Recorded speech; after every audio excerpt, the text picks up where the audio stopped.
Bon, merci à toutes et à tous de votre présence. Aujourd'hui, je tiens tout d'abord, au nom de la CGT des cheminots et de l'ensemble des cheminots aussi, adresser tous nos soutiens donc aux camarades, collègues et amis qui se battent aussi dans le cadre du service public, notamment les soignants qui, depuis longue date, sont aussi en train de taper du poing sur la table, notamment autour des conditions de travail qui sont affreuses. Bien évidemment, à la CGT, nous, on n'est pas sur les primes, on est sur la question des salaires. Et c'est pour cela que la CGT appelle encore à des mobilisations sur les conditions de travail, mais aussi sur la question salariale et sur la question de l'emploi. Et donc, continuera à militer. On ne s'est pas rêvé aujourd'hui, on ne s'est pas dit on va mettre un préavis de grève aujourd'hui parce qu'il faut embêter les usagers, parce que c'est les vacances.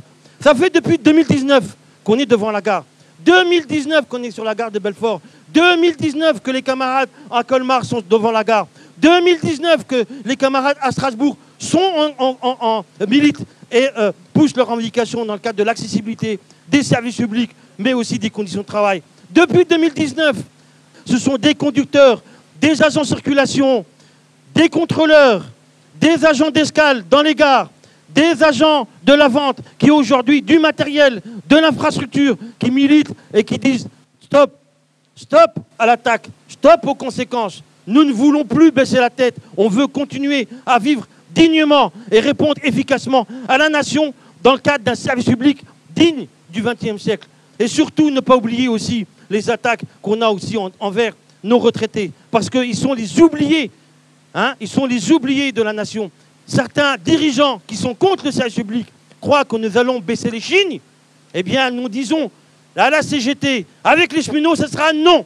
On continuera à d'être devant la gare et dire la vérité. Là, aujourd'hui, la SNCF met en place un dumping social. C'est où toujours, pareil, c'est la même équation, c'est la réduction de la masse salariale. À la CGT et avec les cheminots, on continuera à militer. On continuera à se battre et on continuera à lever la tête. On interpelle la présidente du conseil régional sur l'arrêt et la remise en place des guichets, sur la suppression des nouvelles règles de régularisation, sur la remise en place des contrôleurs à bord des trains, contre la concurrence, on le dit, hein, nous sommes contre la concurrence parce qu'on voit les effets néfastes qu'il y a eu, notamment au fret, et il n'y a qu'à rentrer en gare et voir ce qui se passe au niveau du fret, hein, et sur nos routes d'ailleurs. On est sur un préavis de grève aussi contre la suppression de postes, justement, au transport-mouvement dans les gares. La question de la sûreté qui est posée aujourd'hui, hein, déshumanisation des gares, la remise en place du fret ferroviaire et surtout la reconnaissance des compétences, notamment à l'infrastructure. Voilà pourquoi on est là et voilà pourquoi on continuera à se battre. Et on continuera les luttes avec celles et ceux qui voudront lutter pour l'accessibilité, pour le service public, pour une qualité de service et des conditions de travail dignes du XXIe siècle. Bonjour à tous et à toutes. Donc, je suis Gilles Lazare, je suis conseiller régional du groupe des élus communistes à la région Bourgogne-Franche-Comté. Depuis 20 ans, on accuse ceux qui se mettent en mouvement de défendre le service public d'en être les responsables. Donc ça veut dire qu'il y a vraiment un enjeu politique majeur, idéologique. Ce que je voudrais dire aujourd'hui, c'est que la question des salaires, la question des moyens, la question de la privatisation, c'est la même question. C'est qu'est-ce qu'on veut comme service public aujourd'hui dans notre pays. On nous fait croire aujourd'hui que la question majeure, ce serait la question de l'immigration. Non, la question majeure aujourd'hui, c'est la question des salaires. Et donc vous avez tout à fait raison de vous battre sur les salaires. Si la SNCF aujourd'hui est dans cette situation-là, c'est parce qu'on lui a coupé des moyens en personnel, en matériel. Donc il faut absolument mener cette bagarre en même temps. Vous savez qu'il y a une directive européenne qui oblige l'État français, voilà, effectivement, à mettre en concurrence des lignes ferroviaires. Ça a déjà été le cas, en PACA, dans une région dirigée vers la droite, Muselier, qui a déjà mis en concurrence, qui a bradé au privé une ligne extrêmement rentable. Or, l'obligation, elle était pour 2023.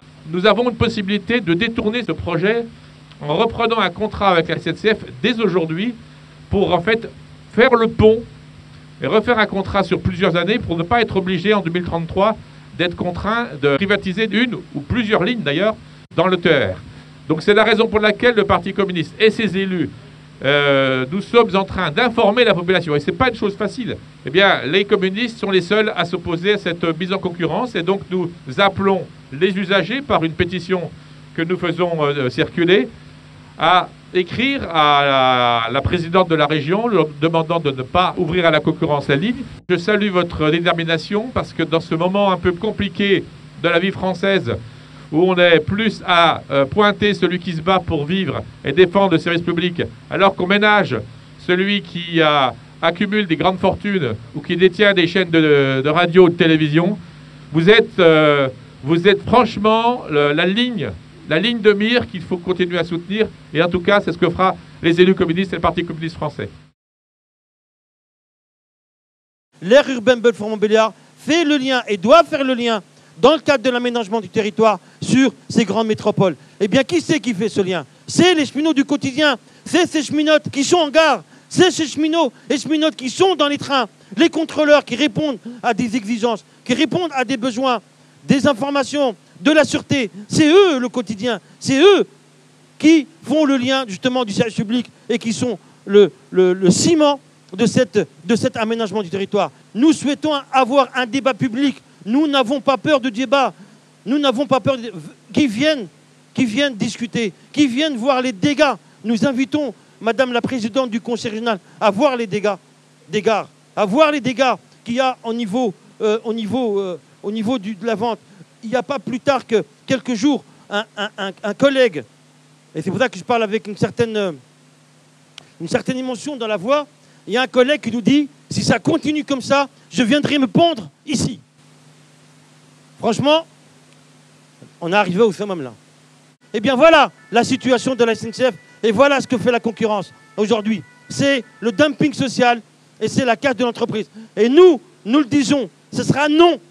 Non, continuons. Et si la CGT restera toute seule pour ce combat, eh bien elle restera toute seule. Parce que hier comme aujourd'hui, la CGT eh bien, défendra les salariés, défendra et soutiendra les conditions de travail des salariés. Voilà pourquoi on est là aujourd'hui et voilà pourquoi on ne lâchera pas. Et c'est aussi avec des élus progressistes qu'on continuera à travailler et qu'on continuera à se battre pour vivre le service public.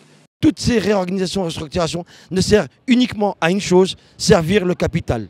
De l'argent, il y en a, on va le chercher et c'est avec la CGT qu'on va le chercher.